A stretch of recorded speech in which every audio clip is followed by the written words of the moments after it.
J'ai eu l'opportunité de participer à une étude qui a été commanditée par l'Institut des entreprises familiales. On avait pour mission de comprendre un petit peu le rôle que les femmes occupent dans les entreprises familiales en Belgique francophone.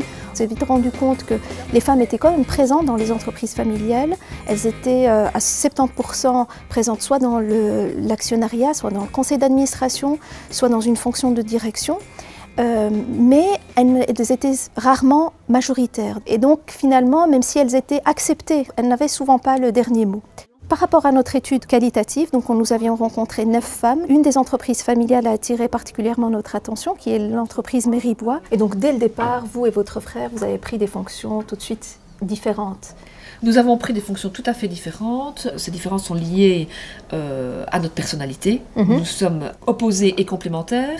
Et la principale raison, c'est que je suis une femme dans un secteur d'activité d'hommes. Globalement, notre étude en fait a démontré qu'on restait quand même dans les stéréotypes qui sont connus dans l'entrepreneuriat féminin, qui sont plutôt une image de la femme qui est en subordination par rapport à un rôle dominant masculin, qui occupe plutôt des fonctions responsables administratifs plutôt qu'à la direction générale de l'entreprise.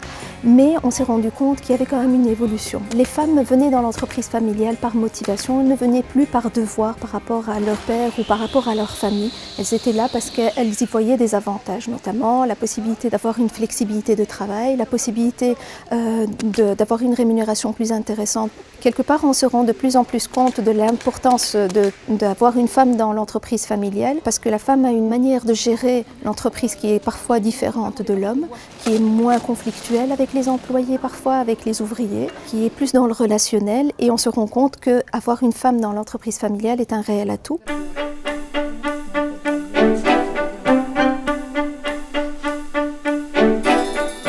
Ma recherche doctorale concerne la culture matérielle en contexte migratoire. En particulier, j'étudie les pratiques culinaires de femmes marocaines résidentes de la ville où j'habitais en Italie avant mon déménagement à Liège.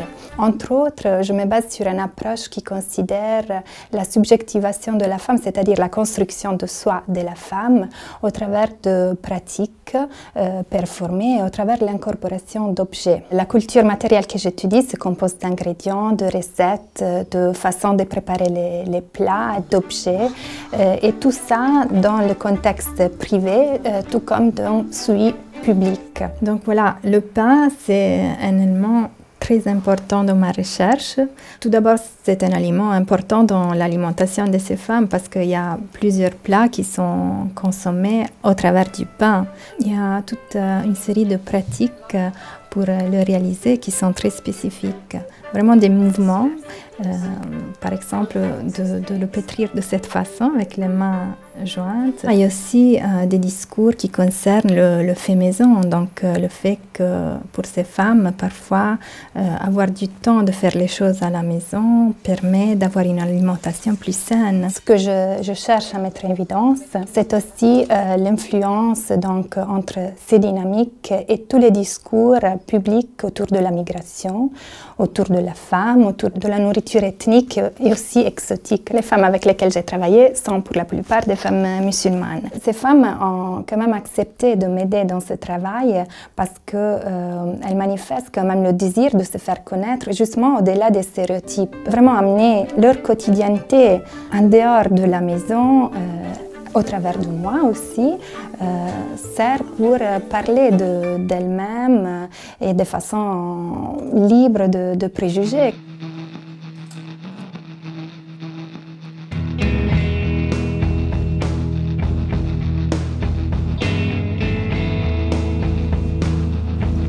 Mon projet de recherche est financé par le Télévis et je travaille sur le cancer du col de l'utérus et le rôle du système immunitaire dans ce cancer.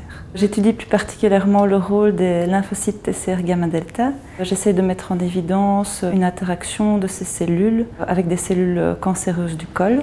Pour faire cela, j'utilise des biopsies de col utérin qu'on reçoit à l'hôpital et aussi un modèle murin. Donc, ce que je fais régulièrement, ce sont des immunomarquages sur des biopsies de col utérin qu'on a récoltées chez des femmes ayant un cancer du col. Et ce que j'essaye de faire, c'est mettre en relation les cellules cancéreuses, de voir si dans la biopsie, elles interagissent avec des cellules de l'immunité comme les cellules NK, les cellules dendritiques et les lymphocytes. Le cancer du col de l'utérus est à la base initié par un virus, c'est le papillomavirus humain, et on estime que toutes les femmes dans leur vie vont être un jour infectées par ce virus. Donc le risque peut être assez grand. D'autre part, on a pu constater que la grande majorité des infections sont éliminées naturellement par la femme. Et donc c'est là qu'intervient le système immunitaire et c'est pour ça qu'on aimerait l'étudier plus en détail.